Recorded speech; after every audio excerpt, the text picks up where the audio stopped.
Hi everybody, I'm Erik Rintamaki, and as many of you know, I'm going to be featured on a program called Paranormal Caught on Camera on February 5th, 2020 at 9 p.m. So check it out on the Travel Channel. You can see some amazing footage that I took on June 11th of 2019.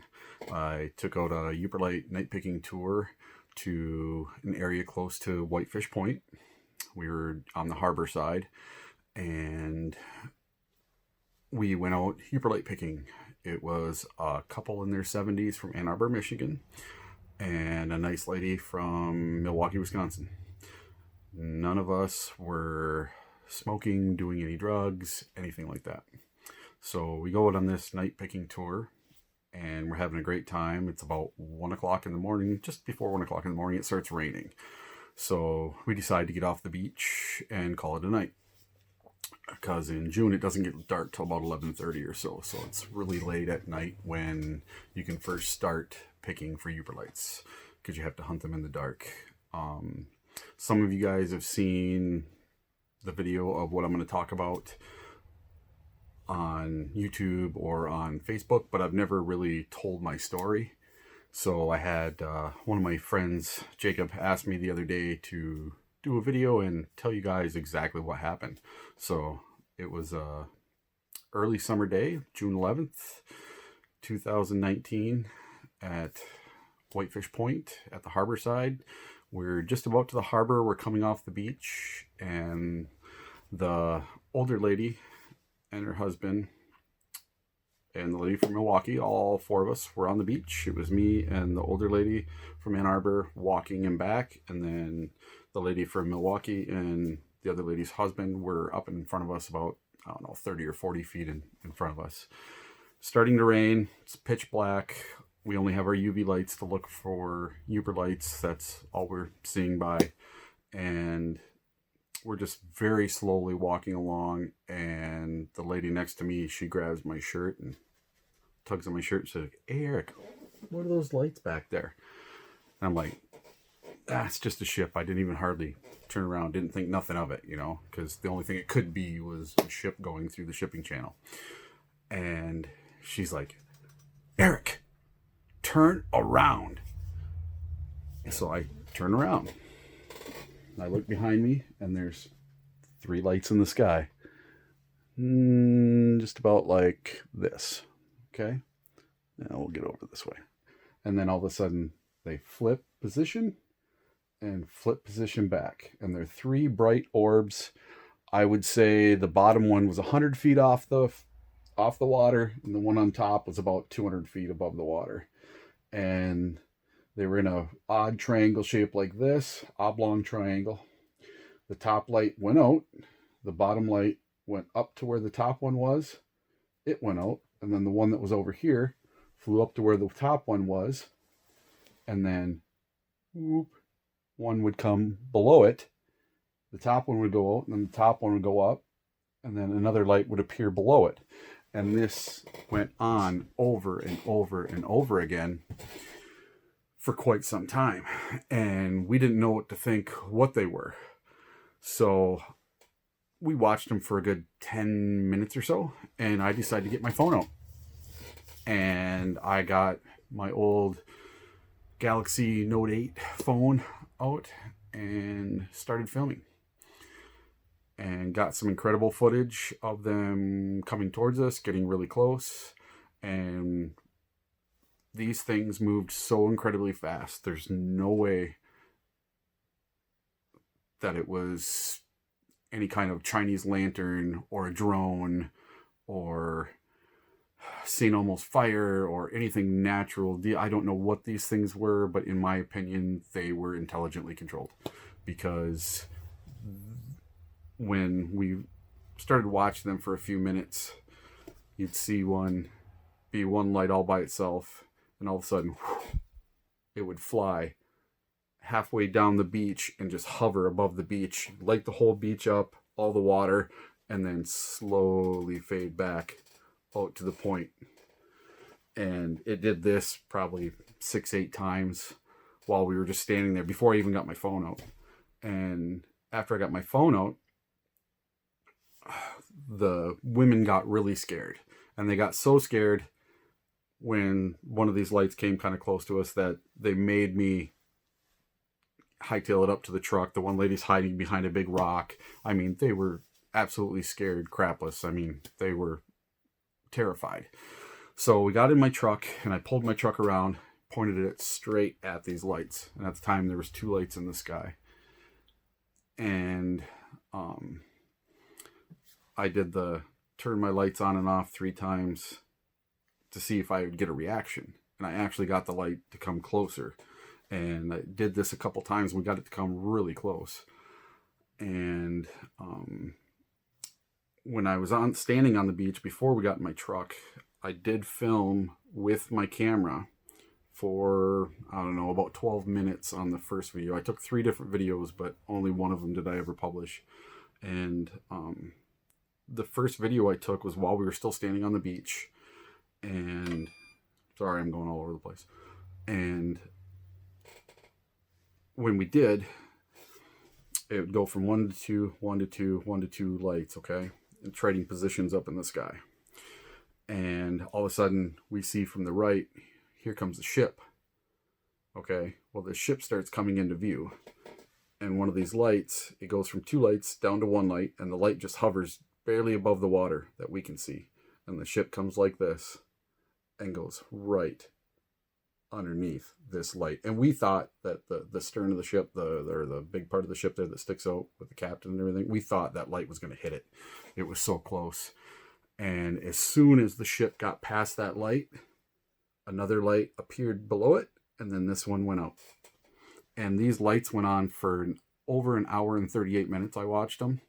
When we got into my truck, it was raining, and raining pretty good by then. And when I did flash my lights on and off 3 times, a couple of times, I got those lights to come racing at us very fast. And when they'd come down the beach, you could just see everything in the beach lighting up as they'd go down. All the stones on the beach, the water, everything. And there was really low cloud cover. It was crazy, unlike anything I've ever seen in 44 years of doing stuff on the beach. And I didn't want to post any videos. I didn't want to tell anybody my story, nothing, because I didn't want it to hurt my business. But in the end, it's had the opposite effect. And these ladies got so scared that the one lady was actually punching me in the arm in my vehicle, telling me, let's get the F out of here. Let's get the F out of here. So finally I was like, all right, I'll take you guys back to town. So I took them back to town. And this is after watching these lights for 45 minutes to an hour. Took them back to town in Paradise, 7.5, 8 miles away. And I race back up there. And I sit in my car. I get back to the parking lot. The lights are still there. They're still 1, 2, 1, 2, 1, 2, trading back and forth. And so I thought, man, I didn't think about it earlier. I have my binoculars on my dash. So I get my binoculars, put them up to my eyes, and what I see with my eyes is the same color orange, but it looks like somebody with a sparkler in the sky going like this in a contained little ball. All right. And I'm like, oh, it must just be my adrenaline. I'm shaking real bad. So I take my binoculars and I put them on my dash. I shut my truck off and I look through my binoculars. Same thing. It's going like this in like a contained space of a ball, like a little sparkler, like plasma almost. And it's just bright neon orange, just like a Yooperlite. Same exact, color. And it was the craziest thing I've ever seen in my life. And I thought, I need to get really, really good video of this really close with my binoculars. So after watching them for about 20 minutes by myself, I did my headlights on and off 3 times. I thought, I'm going to get this thing to come closer. And it went from 2 lights. That one disappeared. And then this one disappeared, and that was it. And that was after an hour and 38 minutes of watching these lights. I stuck around for another 20, 30 minutes. Didn't see anything. Tried to get people go the next night with me and couldn't get anyone to go with me. So that was the end of that. I've never seen anything like it before. I've never seen like it anything like it after. I talked to friends who were on the beach down at Vermilion. They said it looked like to them that they saw something orange, but they, from their vantage point 6 miles to the west, it looked like someone had a giant bonfire on the beach. My buddy said that it looked like an orange ball on the beach, basically, like a fire or something way down on the beach, because they remembered seeing a bright orange light down there. But to them, it wasn't moving around or anything like that. But from 6 miles away, it'd be really hard to tell. And from the estimates that I can think, it was anywhere from 1 mile to 2 miles from where we were standing. I've looked at Google Maps where the shipping channel is compared to where we were. We were right at the harbor. So from the harbor to exactly to where the boats go through the shipping channel is about 2 miles. And the tip of Whitefish Point to the harbor is about 1 mile. And I do plan on going back out during the day sometime this spring. I'd like to do it in about the same time of year with my same exact phone. I still have that old phone, and film ships going through during the day, because I'd love to figure out exactly how far away we were and exactly what distance from the water those lights were, height-wise. But so far, I've reported to MUFON. I've had 3 or 4 different discussions with 2 different people from MUFON, so they are investigating. We did contact the Canadian government and ask them if we could see some deck footage from that ship, because it's a ship called the Spruce Glen. It's a Canadian freighter, and we know they have deck footage because all the ships have cameras on them now. So we got an email back that said we have nothing to report, but that was not what we asked. We asked if we could see their deck footage from 1 to 1:30 a.m. June 12th, because it would have been the 12th after midnight of 2019, while the ship was in the shipping channel north of Whitefish Point. And they just said back to us, we have nothing to report. So a typical governmental email, because I have no power to look for anything like that. So maybe MUFON does. And that footage got picked up by the New York Times and by a YouTuber called Secure Team.